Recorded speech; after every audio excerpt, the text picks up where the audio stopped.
Entonces, hablaremos hoy de sistema endocrino.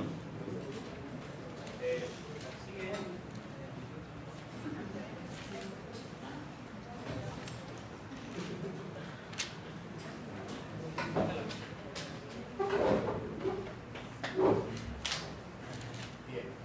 Entonces, el sistema endocrino es uno de los grandes moduladores del organismo, ¿sí? Como el sistema nervioso. Su nombre viene de endo, que significa dentro, crinei, que significa secretar, y hormei, para hormona, que significa agresir. ¿Sí? Entonces, junto con el sistema nervioso, pues mantiene la homeostasis del organismo. El sistema nervioso habíamos visto que es un sistema de respuesta inmediata, rápida, y por lo mismo es un poco imprecisa también. En cambio, el sistema endocrino, los cambios son a más largo plazo, son más sistémicos. El sistema nervioso, con excepción de algunas cuestiones del sistema parasimpático, por ejemplo, simpático y parasimpático, que son globales algunos mecanismos. En el caso del sistema nervioso en general, casi todos son procesos muy locales, ¿sí? Los cambios son a nivel local, salvo procesos de erupciones, como ya vimos. Y en el sistema endocrino los cambios son, a pesar de que hay un órgano blanco en el cual se va a activar durante la estimulación de las hormonas, los cambios de las hormonas finales que se producen son sistémicos también. Entonces, estos cambios van produciendo la estabilidad del sistema a largo plazo, ¿sí? Entonces, es una característica del sistema endocrino, ¿cierto? ¿En dónde interviene? Pues, prácticamente en todo, ¿sí? En el crecimiento, en el desarrollo, el control del metabolismo interno, intermediario, la homeostasis, la reproducción y la maduración del sistema nervioso. Por ahí vamos a ver que si, por ejemplo, no existe suficiente hormona tiroidea al momento de nacer, vamos a tener un déficit del desarrollo, un déficit que puede costarle al individuo mucho, porque puede llegar a padecer un retraso mental permanente, ¿sí? Entonces, así de importantes son nuestros hormonas. Bien. Ya habíamos visto, por ejemplo, y hago mucho esta comparación precisamente para que quede claro cómo funciona un sistema y cómo funciona el otro. Y en el caso del sistema nervioso, teníamos que el estímulo, los mensajes viajan a través de potenciales de acción y de neurotransmisores, ¿sí? De patrones de descarga y de redes neuronales. En el caso del sistema endocrino, vamos a tener glándulas. Estas glándulas van a generar hormonas. Las hormonas, que ya vimos que lo que para la palabra significa yo excito. Las hormonas son sustancias químicas que van a viajar por el torrente circulatorio, por eso pueden alcanzar todo el sistema. Y se van a encargar de estimular a diferentes órganos, ¿sí? O sea, las hormonas tienen la característica de ser específicas, de tener blancos específicos en diferentes tejidos, algunos más específicos que otros. Vamos a tener que la hipófisis es una de las grandes moduladoras del sistema endocrino y de las que más hormonas producen. ¿Sí? Entonces, el sistema endocrino, vamos a tenerlo, se va a componer por estos órganos principalmente. El hipotálamo. El hipotálamo, ya lo veíamos cuando vimos el sistema nervioso. Veíamos que, por ejemplo, esta parte de aquí es el tálamo, esa bolita de ahí, ese circulito. Ese es el tálamo. Y pues lo que está debajo, pues es el hipotálamo. Ese es hipotálamo porque está por debajo del tálamo. Bueno, el hipotálamo es una región muy pequeñita del cerebro, de este tamaño. pero que es realmente muy importante porque es el centro principal de muchas hormonas, ¿sí? Va a estar conectado directamente a través de un sistema porta con la hipófisis, que es una glandulita que cuelga del cerebro, ¿sí? Es como si cuando se han visto a los gallos, ¿no? Que les cuelga aquí una cresta, no sé cómo le dicen a esa que cuelga, pero hagan de cuenta que esa crestita es como la hipófisis, ¿sí? Un poco más pequeña tal vez en proporción, pero pues juega de lo que es la base del cerebro. Está por debajo del hipotálamo y se aloja en una región del cráneo, en la base del cráneo que conocemos como silla turca. Entonces, tálamo, hipófisis, silla turca son palabras para glosar, ¿sí? Esta silla turca, ¿sí? Está inmediatamente por detrás de donde está el quiasma óptica, que es donde vienen los nervios ópticos y se entrecruzan. Entonces, por ejemplo, cuando hay un tumor de hipófisis que puede haber, la hipófisis es uno de los tejidos cerebrales que son muy susceptibles de generar tumoraciones. Entonces, podemos tener un tumor de hormona de crecimiento, por ejemplo, esos gigantes que vemos, personas que miden más de 2,5 metros, 3 metros, así. Esos tienen, generalmente tienen un tumor en hipófisis que produce hormona de crecimiento, entonces pues crecen más allá de lo normal. Y a veces llegan a padecer diplopia o diplopia, palabra para el glosario. Diplopia es cuando vemos doble, ¿sí?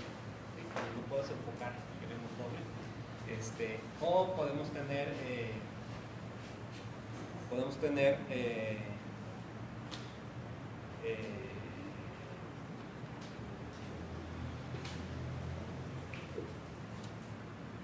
se puede comprimir el nervio y cegarnos en una parte.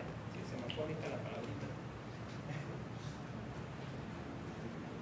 Hemianopsia.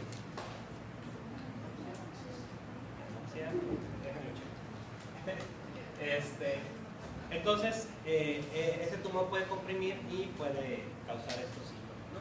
Bien. Entonces, la hipófisis vamos a tener una anterior y una posterior. Y ahorita vamos a ver de eso.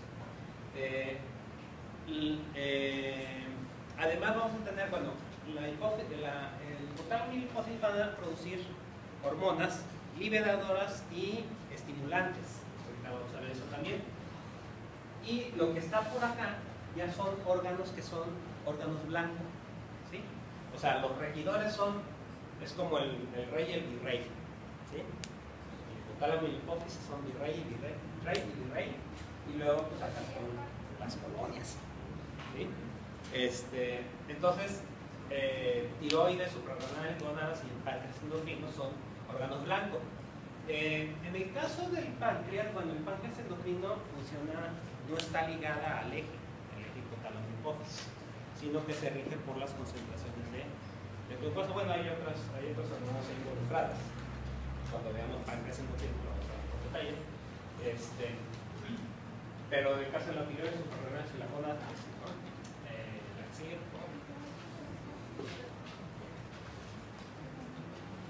Bien, ahí está una imagen más cercana de cómo se ve el hipotálamo. Decíamos que este es el tálamo, aquí está. En el tálamo pues tenemos muchos núcleos, ¿sí? Veíamos que, por ejemplo, toda esta parte que es el diencéfalo, ¿se acuerdan del diencéfalo? ¿Qué decíamos que se procesaba en el diencéfalo? ¿Se acuerdan? Se procesaban emociones, se procesaban memorias, se procesaban todas las actividades que son instintivas. Bien, y tenemos por debajo del tálamo, ¿sí? Tenemos entonces el hipotálamo y miren, aquí aparece como glándula pituitaria. En español ya no le llamamos así, nada más se le dice así a la de los animales, a la humana se le dice hipófisis. Médicamente se le habla hipófisis, aunque en la literatura en inglés se le sigue llamando pituitary, para que la lleguen a encontrar así, no les extrañe. Bien, entonces decíamos que tenemos una hipófisis anterior y una hipófisis posterior. Esta lobulación es importante porque cada una produce diferentes hormonas. A una le vamos a llamar neurohipófisis y a otra le vamos a llamar adenohipófisis. Entonces, adenohipófisis y neurohipófisis. Entonces, la neurohipófisis va a ser la hipófisis posterior. La hipófisis anterior va a ser la adenohipófisis. ¿Sí? Adenohipófisis. ¿Cómo funciona esto? Miren, el hipotálamo, ¿sí? El hipotálamo secreta, bueno, tiene por un lado una red de neuronas que van directamente a la neurohipófisis, por eso se le puso así, porque tenía neuronas que bajaban directamente desde el hipotálamo hasta esta región de la hipófisis. En esta región de la hipófisis se van a producir básicamente dos hormonas. Una es la oxitocina. ¿Se acuerdan de la oxitocina? Sí, la de la... This is love. La hormona del apego es la que produce el apego entre la madre, el hijo y también entre las parejas. Pero además es la que propicia el parto. ¿Sí? De hecho, como se sintetiza artificialmente, el día que les toque estar ahí en fotocirugía, le van a poner ahí una ampolletita de oxitocina para que no regañen al médico. Bueno, además para que se desencadene el trabajo de parto. ¿Sí? ¿Por qué? Porque produce contracciones en el útero. Así que ya saben, no son mariposas en el estómago. Entonces, tenemos la oxitocina y tenemos la hormona antidiurética. La hormona antidiurética, cuando veamos renal, lo vamos a ver más claramente. La hormona antidiurética lo que hace es, también se le conoce como vasopresina. Son palabras para glosarios. Antidiurética o vasopresina. Lo que hace es regular la circulación renal para bajar el flujo de filtración glomerular. ¿Sí? Bien. Vamos a tener del otro lado, ¿sí? en la adenohipófisis, vamos a tener hormonas estimulantes. Vamos a ver. Para esto, las hormonas estimulantes son liberadas por hormonas liberadoras. Las hormonas liberadoras se producen en el hipotálamo. ¿Sí? En el hipotálamo se producen y viajan por algo que conocemos como sistema porta. Miren, esta imagen está como en espejo, es la anterior y esta es la posterior. ¿Sí? Entonces, viajan por un sistema porta. Le llamamos porta porque vienen los vasos, se capilarizan, ¿sí? Luego se vuelven a concentrar y se vuelven a capilarizar. Es independiente del sistema de capilarización que está en el resto del cuerpo. Hay otro sistema de porta famoso que es el que sale de los intestinos al hígado, ¿sí? Por el que viajan todos los nutrientes.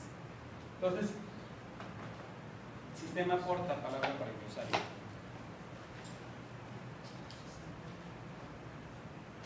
Bien, entonces, decíamos, acá en la hipófisis vamos a tener hormonas liberadoras. Entonces vamos a tener la hormona gonadotropina, la hormona liberadora de hormonas tiroideas y así. Y en la hipófisis anterior vamos a tener lo que son las hormonas estimulantes. Las hormonas estimulantes van a ir dirigidas hacia órganos específicos. Entonces vamos a tener una hormona folículo estimulante que va a ir a estimular ¿a dónde? A los folículos que están en los ovarios. Una hormona luteinizante que va al cuerpo lúteo y que va a producir, también va al ovario y que va a producir la liberación del óvulo, bueno, los cambios, la prolactina, vamos a tener la hormona estimulante de tiroides, ¿sí? TSH, que va a ir a estimular a la tiroides, la producción de hormonas tiroideas y así. Entonces, así es como funciona el eje. O sea, el eje que seguramente vieron en su tarea era hipotálamo, hipófisis, órgano blanco. Entonces, hipófisis son hormonas liberadoras, luego hipófisis son hormonas estimulantes, y ya que llegan a los órganos blancos, los órganos blancos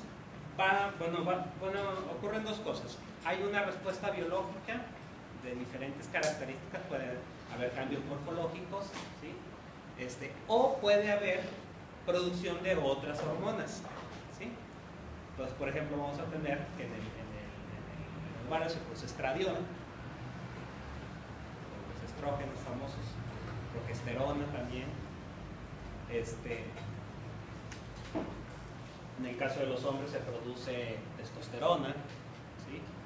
En el caso de la tiroides se produce T3 y T4, que son las hormonas tiroideas, y así, ¿sí? Y en las glándulas suprarrenales, cuando llega la hormona corticotropa, la ACTH, se va a producir cortisol, ¿sí?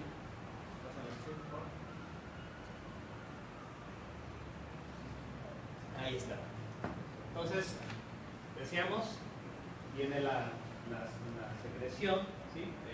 Esta la vamos a dejar un poquito aparte porque, bueno, no forman parte de un eje como forman estos. Acá el estímulo es directo, o sea, es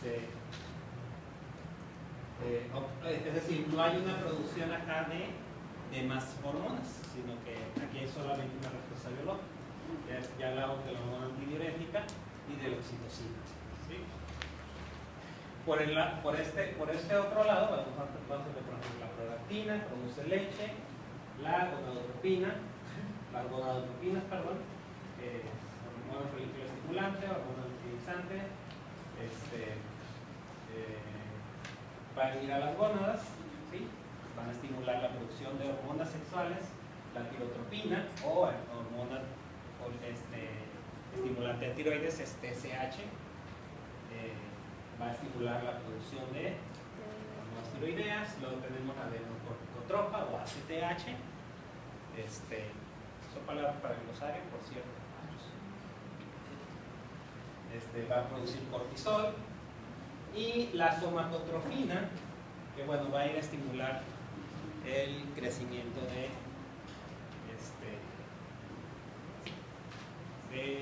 los tejidos, ¿sí?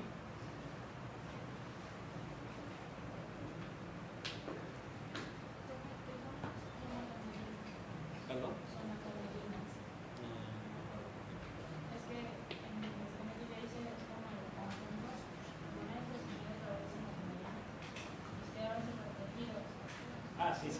Sí, el crecimiento de tejidos. Bien. ¿Listo? ¿Sí? Bien. Bueno, para poder hacer estas funciones, el sistema endocrino pues tiene varios componentes ya más particulares que tenemos que considerar. Vamos a tener primero la célula endocrina. La célula endocrina, independientemente si estamos hablando de la de hipófisis, de la de hipotálamo o de algún órgano blanco, la célula endocrina es la que va a producir la hormona, ¿sí? La hormona es el segundo componente. Entonces la hormona tiene un efecto biológico, ¿sí? Es una sustancia producida, hay de diferentes características. Ahorita vamos a ver cómo las podemos clasificar. Va a haber una proteína transportadora que va a llevar esa. Ya habíamos dicho que las hormonas se transportan por sangre, por vía sanguínea. Entonces se unen a proteínas transportadoras para transitar al lugar donde necesitan hacer su actividad.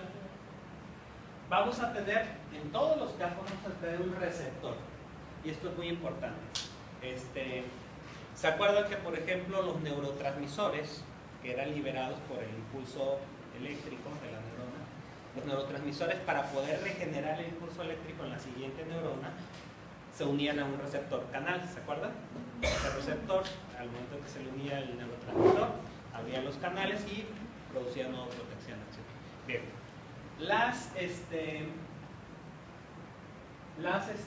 los receptores van a estar, aquí vamos a tener también receptores transmembrana, van a estar en las células diana. Las células diana son las células que se encuentran en los órganos blancos, o células o órganos diana también se les dice. Y aquí no va a haber apertura, bueno, en algunos casos sí, pero no en términos generales, no hay una apertura de canales para que se produzca un potencial de acción. Digo, por ejemplo, en el caso del páncreas, hay una entrada de calcio, pero no para producir potencial de acción, sino para liberar la insulina. Vamos a tener, en lugar de eso, vamos a tener segundos mensajeros celulares. Es decir, la hormona llega al receptor y el receptor activa un sistema de señalización interna que va a ir a cumplir con las funciones que se necesitan, ¿sí? Entonces, tenemos que ir hablando específicamente de algunas de ellas. Bien. Entonces, bien, aquí está entonces. Se libera la hormona se une al receptor, se transporta por vía sanguínea, llega al receptor, a la célula blanco, y ahí es donde realiza su acción. Profesor, ¿la célula blanco será lo mismo que la célula diana? Sí, es lo mismo. ¿Y los mensajeros celulares como ahí cómo se podrían representar? Ahorita los vamos a ver. Los mensajeros celulares son internos, ¿sí? Son intracelulares. Entonces, mira, ahorita más adelante viene un ejemplo de eso. Entonces, ¿las células blanco están en los órganos en las que se necesita la hormona o son... Mira, si te acuerdas cuando vimos la organización funcional, hablábamos de que los órganos están hechos de tejidos y los tejidos están hechos de células. Entonces, cuando hablo de células diana, estoy hablando de células que forman tejidos que forman los órganos blancos. ¿Sí? Sí. Sí. Y cuando se refieren con el órgano diana, eso yo vi en ese término en psicología. ¿Es órgano diana u órgano blanco? Es lo mismo. Porque está construido por células diana. ¿Por qué? Sí, porque está hecho de células diana. Sí, o células blancas.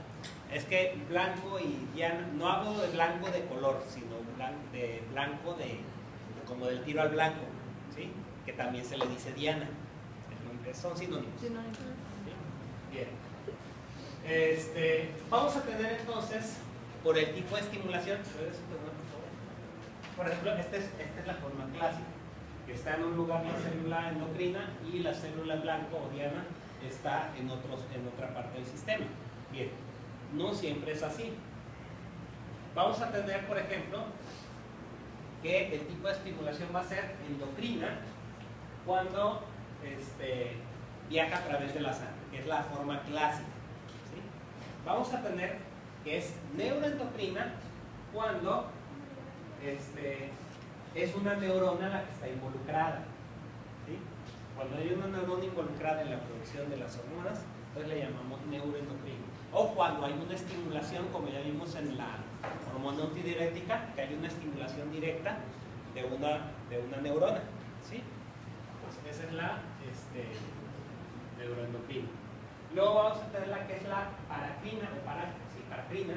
La paracrina es las células no viajan por el sistema vascular, sino que son liberadas al medio intersticial y activan a las que están cercanas a ella, ¿sí? O sea, se liberan al medio intersticial, todas se liberan al medio intersticial, la mayoría. Pero cuando el estímulo se produce en la misma región donde está siendo liberada, es un estímulo local, ¿sí? Entonces se le llama paracrina. Y vamos a tener la que es autocrina. En la autocrina, pues es estimularse solo, ¿sí? Es cuando la célula libera hormonas para producir cambios en ella misma. Esa es la autocrina. Podemos hacer todavía más distinciones a partir de esta premisa, ¿sí? Entonces, podemos inclusive tener una que es la intracrina Son palabras para glosar, por cierto. La intracrina es cuando se produce y ni siquiera es liberada la hormona, sino que la hormona actúa dentro de la célula. Hay otras que son, se puede decir que son parácrinas, pero el mecanismo es diferente porque es comunicación directa, es decir, la hormona no estimula liberándose al medio, sino que la comunicación es directa célula a célula a través de las uniones estrechas. ¿Se acuerdan de las uniones estrechas que hay en las células de músculo liso? ¿Sí? Que son como conductos que conectan directamente los citoplasmas de la célula. Bueno, puede haber comunicación interna de esa manera. ¿Sí? Yuxtacrina. Bueno, esta sería un tipo de intracrina, pero paracrina. No tiene nombre. Es por uniones GAPS. Y tenemos una que es la yuxtacrina, ¿sí? Que esa es la célula que está de manera inmediata. Luego, la paracrina, es la que veíamos, que son células que están en la cercanía, ¿sí? Esta es la neuroendocrina, que ya habíamos visto. La endocrina y, bueno, esta es la son bien. La que sigue.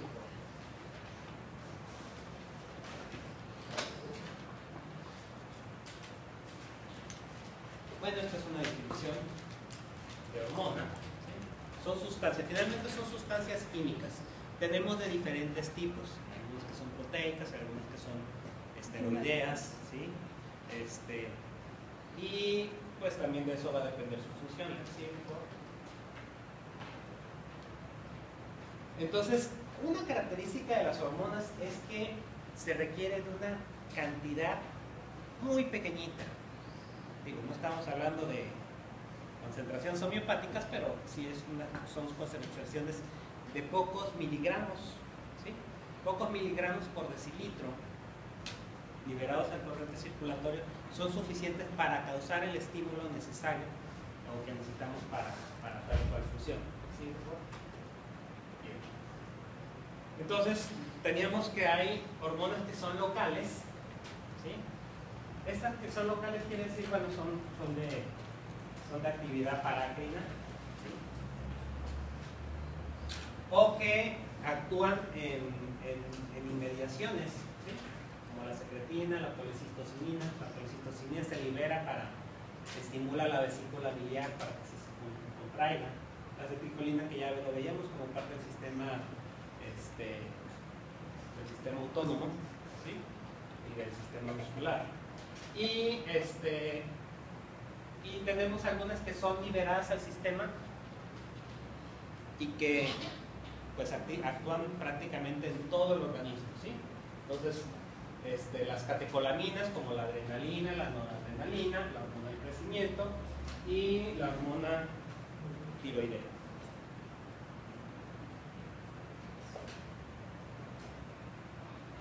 Bien. Entonces, los tejidos diana o tejidos blancos formados por las células diana poseen receptores celulares específicos para las hormonas, ¿sí? Eso hace que algunos tejidos sean más susceptibles que otros. Es decir, podemos tener testosterona por todo el organismo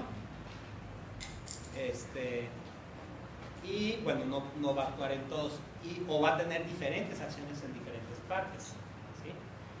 O podemos tener esta hormona liberadora de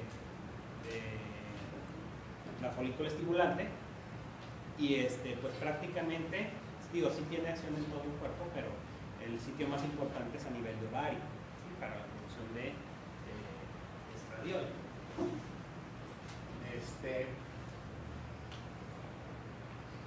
Bueno, tenemos por ejemplo la adenocorticotropina y las hormonas soroanas, ¿sí? Como ejemplo. ¿Sí? Entonces vamos a tener, decíamos, por sus características de origen, ¿sí? Vamos a tener aquellas que son peptídicas o proteicas. ¿Esto qué quiere decir? Bueno, que hay un gen que va a producir una hormona, ¿sí? Entonces, todo lo que, las hormonas que están, las estimulantes, ¿sí? Todas las hormonas estimulantes son de tipo peptídicas. Luego están las esteroideas que se derivan del colesterol, principalmente del LDL. ¿Sí? Y vamos a tener aquellas que son derivadas de un aminoácido, como la tirosina. Habíamos visto que la adrenalina y la adrenalinas provienen de ese aminoácido, ¿sí? Pero además están las hormonas tiroideas. ¿Sí? Ok. Bien.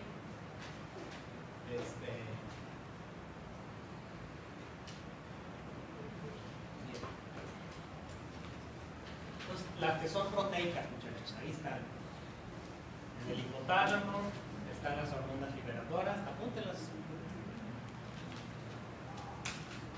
Apúntelas, son palabras para el glosario.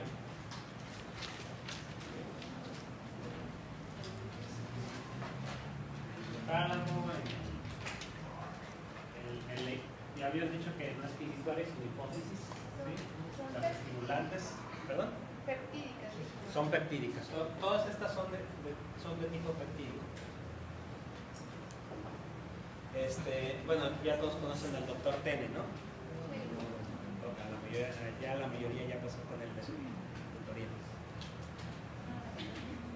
Bueno, ya ven que él es endocrinólogo. Alguna vez teníamos una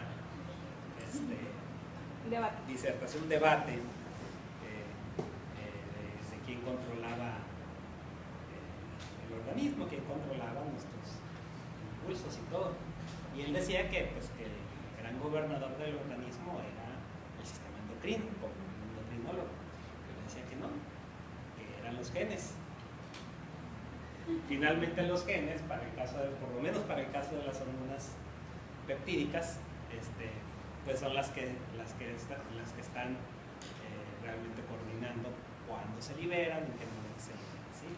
En realidad es una cosa ahí mezclada, pero hay un libro que les recomiendo que lean para estas vacaciones, se llama El gen egoísta. El gen egoísta. El gen egoísta de Richard Dawkins. En el gen egoísta se plantea que pues realmente somos objeto de todo lo que significa nuestra vida y nuestra historia evolutiva es causa y consecuencia de nuestros genes. ¿Por qué? Porque pues ya vimos que ¿qué hace el ADN? ¿A qué se dedica el ADN? A replicarse, ¿sí?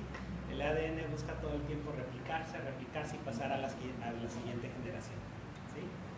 Entonces, desde que antes era más sencillo porque pues eran organismos procariotes, ¿sí?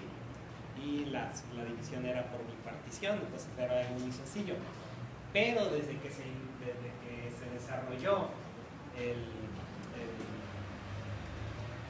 desarrolló la sexualidad en las células, es decir, que tenía que haber recombinación de genes y que tenía que haber la mezcla de al menos 2 individuos, digo al menos porque hay especies de hongos, por ejemplo, que tienen 36 sexos, por ejemplo. Entonces, sí. Pero de al menos 2 individuos. Entonces, la reproducción sexual vino a crear pues todo lo que se desarrolló en el reino animal como sexualidad, ¿sí? Y todo lo que gira en torno a la sexualidad, que nos llevan a buscar pareja, todo esto que ya habíamos platicado, nos llevan a formar parejas, a tener descendencia, todo eso. Todo es a consecuencia de que nuestro ADN busca egoístamente, sin importarle nada, busca pasar a la siguiente generación. ¿Sí? Entonces, está muy interesante el libro. ¿Listo? ¿Sí? ¿Alguien ya acabó? Se los pasas. Sigue.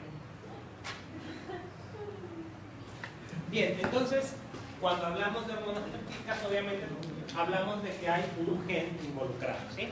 Entonces, cuando hay un daño a nivel genético, bueno, empiezan los problemas, ¿no? Entonces, si tenemos un problema a nivel, o tenemos, habíamos hablado, cuando estuvimos hablando de genes, habíamos hablado de que existen polimorfismos.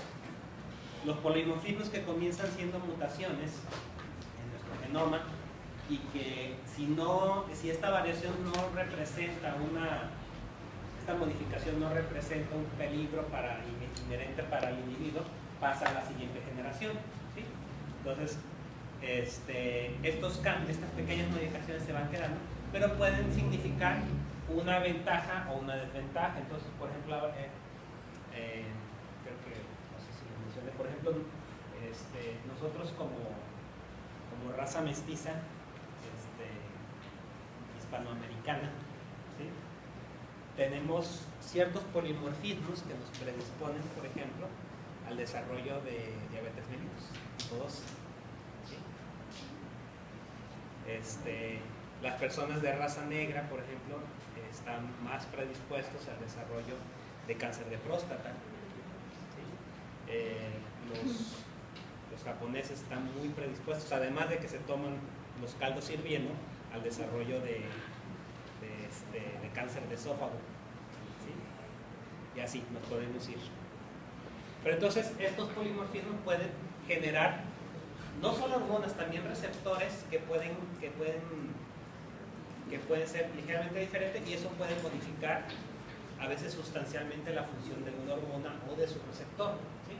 Bien, entonces, bueno, esto ya lo hemos realizado, o sea, se produce la transcripción, se produce la traducción, se encapsula en el aparato de Golgi y se libera. ¿Sí? Y la liberación se da en forma de vesículas al líquido extracelular. ¿Sí? Así. Bien. Entonces, las hormonas, cuando llegan a las células diana, van a acercarse a lo que es un receptor. ¿Sí? A un receptor.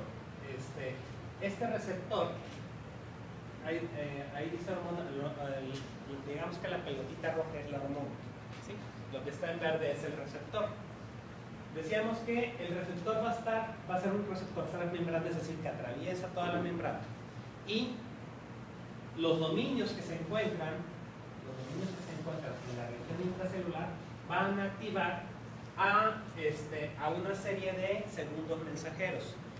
A estos segundos mensajeros les conocemos como la familia de proteínas G, palabra para el glosario. Proteínas G.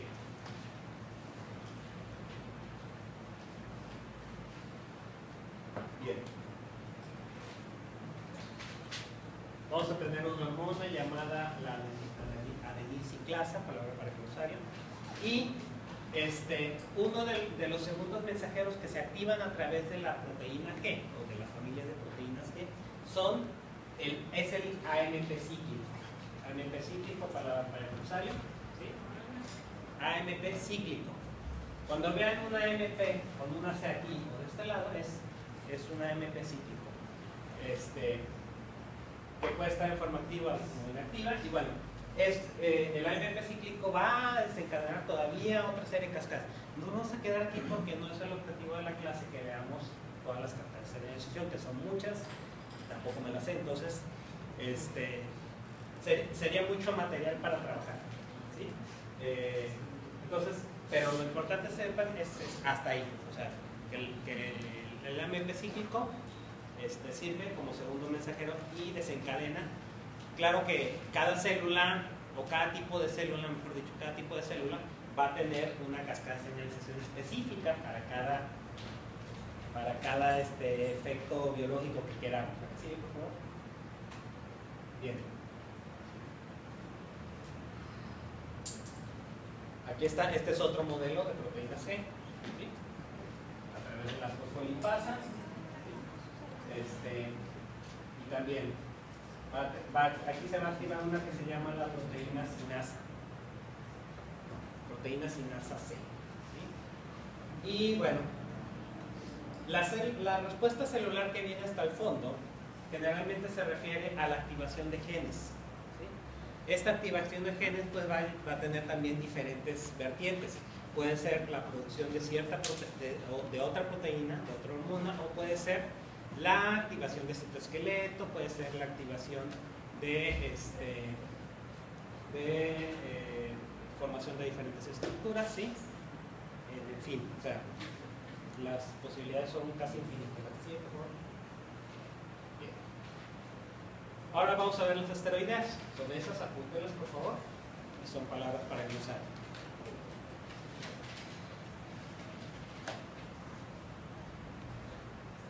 Las hormonas esteroideas tienen la particularidad de que se sintetizan a partir del colesterol. ¿Sí?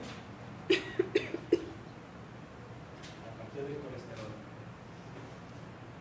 Aquí entran pues prácticamente todas las que son las hormonas de tipo sexual, ¿sí?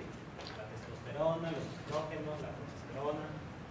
Cuando hablo de estradiol y de estrógenos estoy hablando de la misma cosa, ¿sí? Y del dihidrocolecalciferol, ¿sí? Que se produce en el riñón y que tiene que ver con el metabolismo del calcio.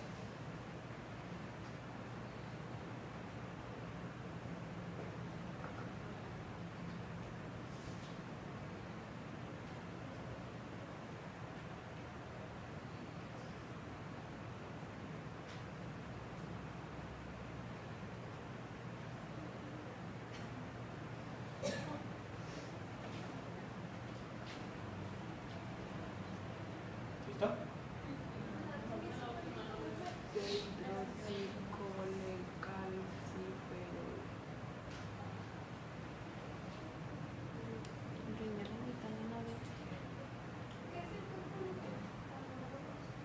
El cuerpo lúteo se produce después de la generación del óvulo, ¿sí? Y produce progesterona.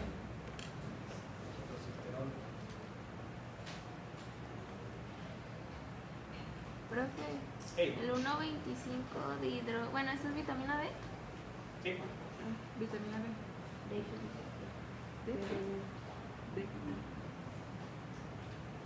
¿Sí? Bien. Entonces, bueno, esta es cómo se produce la síntesis de las hormonas esteroideas. ¿Sí? Entonces vamos a tener el NDL, que hay un receptor, ¿sí? Hay un receptor que lo atrapa y lo endocita. O sea, el NDL es introducido en la célula por endocitosis y de aquí se separan los ésteres de colesterol, ¿sí? Para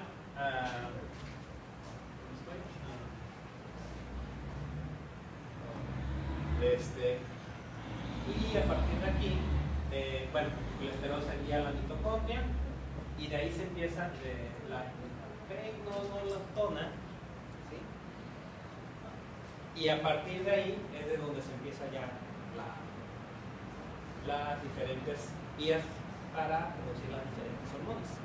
Esta es la forma general. Las hormonas tiroideas, bueno, estas decíamos que son de tipo ¿qué? Aminoácido, ¿sí? Estas, fíjense, las hormonas tiroideas es muy interesante cómo es su producción, porque es una mezcla entre una hormona de tipo aminoácido, como es la adrenalina y la noradrenalina, que simplemente van descomponiendo el aminoácido. Aquí hay una mezcla, aquí el aminoácido se mezcla, ¿sí? Se mezcla con algo que se llama como tiroglobulina, que esa se va a producir aquí. O sea,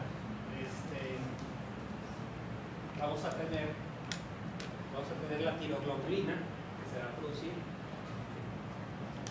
y se va a combinar con la parte esta aminoácidica, ¿sí? Entonces vamos a tener una mezcla ahí de los dos. De hecho, cuando no consumimos suficiente yodo, porque el yodo forma parte de de esta hormona, o no producimos no tenemos consumo suficiente de yodo, la tiroglobulina que se está produciendo de manera constitutiva, es decir, todo el tiempo se está produciendo, se acumula y entonces produce el bocio. ¿Sí? Vamos a ver con detalle después. ¿Cierto? Bien. Entonces, ejemplo de hormonas aminoácidicas. ¿Sí? La dopamina, ya habíamos hablado de ella también, que es un neurotransmisor, también, la T3/4-tiroides, y la norepinefrina o epinefrina, que es adrenalina y noradrenalina. ¿Sí?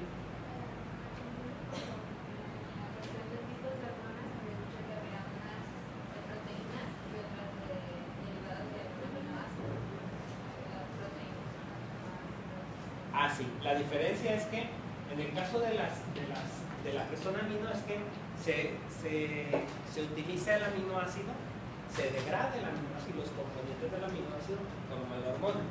En el caso de las peptídicas, pues es una proteína o un péptido que se produce por transcripción, traducción, ¿sí? Desde el gen. ¿Me explico? Bien. Entonces, esta es la vía metabólica que sigue la tirosina. La tirosina puede tomar 2 vías: convertirse en hormona tiroidea o en L-dopa, dopamina, norepinefrina y epinefrina o adrenalina. ¿Sí? Entonces se va descarboxilando, se va hidrolizando, es decir, va perdiendo elementos en su molécula y es lo que va haciendo los diferentes compuestos. ¿Sigue, por favor? Bien. También las podemos clasificar por su efecto. ¿Sí? Entonces, por su efecto puede ser actividad motora, entonces tenemos la contracción nuclear, tenemos lo que es la oxitocina y la acetilcolina. ¿Sí? Perdón, estas son las catecolaminas. CA significa catecolaminas.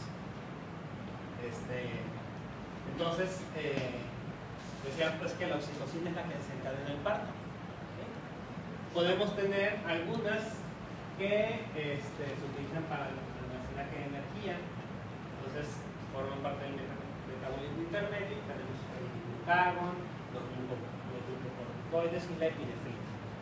¿Sí?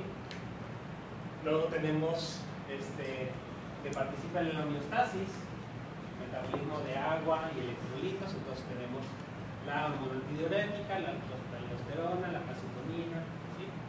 Esa micropresión. Luego tenemos la regulación de otras hormonas. Entonces tenemos la secreción hipoficiaria. Entonces tenemos las hipotalámicas, las hormonas hipotalámicas, las esteroideas, la T3. ¿Sí?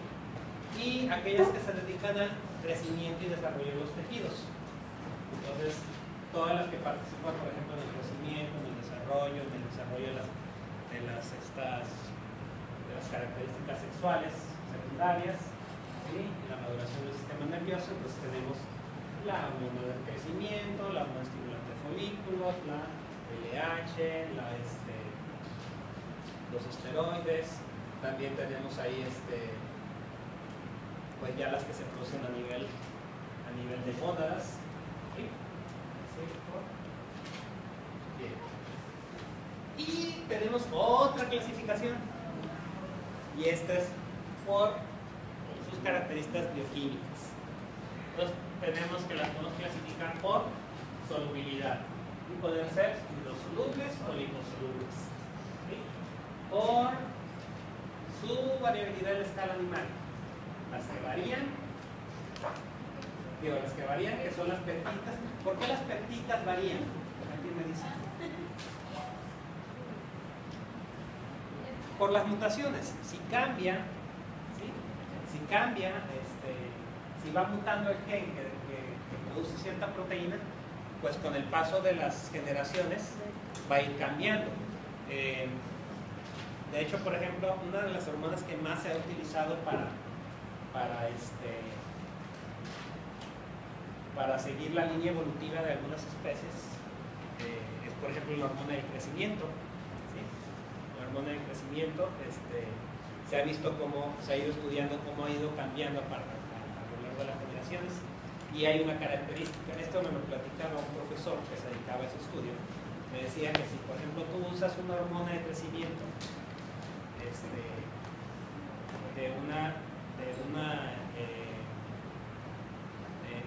en la escala filogenética alta, ¿sí? En una especie baja funcionaba, pero no al revés. O sea, las hormonas de crecimiento más ancestrales no funcionaban igual en las generaciones más nuevas. ¿Sí?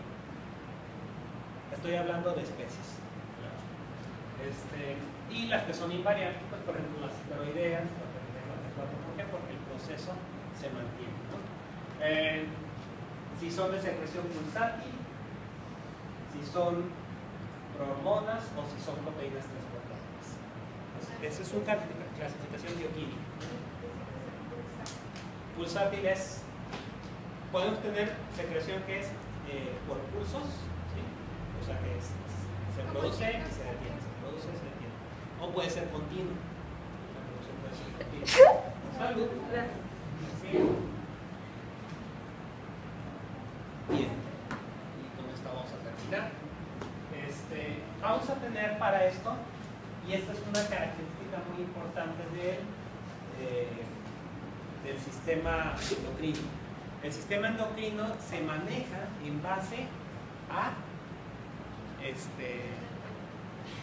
a sistemas de retroalimentación. Por ejemplo, el sistema nervioso se maneja en base a estímulos. O sea, los estímulos producen señales. ¿Sí? Producen señales, se acaba el estímulo, se acaba la señal. Así de fácil.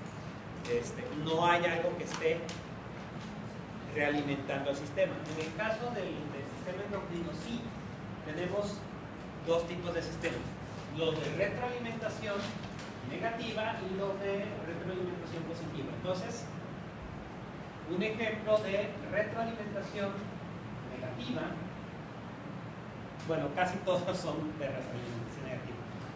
Las hormonas tiroideas, es decir, se produce demasiada T3 y T4, y entonces el sistema le dice al hipotálamo, o sea, es la producción de tiroides, se produce mucha hormona tiroidea. Eso le dice al hipotálamo que hay demasiada hormona tiroidea, entonces deja de producir la hormona liberadora de tirotropina. ¿Sí? Y es ¿por qué? Porque silencia entonces acá la producción, entonces es un feedback negativo. ¿Sí? Un feedback positivo es que a mayor estímulo, mayor producción. Entonces, la oxitocina es un ejemplo de producción positiva. O sea, no hay nada que lo frene. De hecho, normalmente se agota por también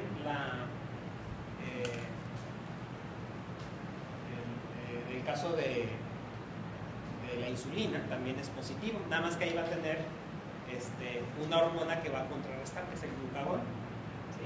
Va a tener una hormona que va a contrarrestar, pero el feedback por sí mismo es positivo, es decir, a mayor glucosa, mayor producción de insulina.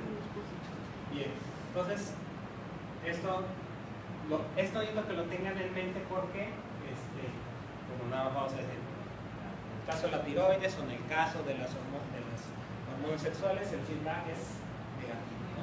Entonces ya eso tienen que tenerlo en mente. Bien. ¿Preguntas? Solo, bueno, la retroalimentación negativa casi nada más para el parto y la oxitocina, o hay... No, la oxitocina es positiva. Por eso, perdón, es positivo, o sea, o hay más o... Hay más. Pero Vamos a ver. es más negativo. La mayoría de los sistemas son de retroalimentación negativa. ¿Sí? ¿Más preguntas? Bueno, si no hay más preguntas, vamos a parar aquí.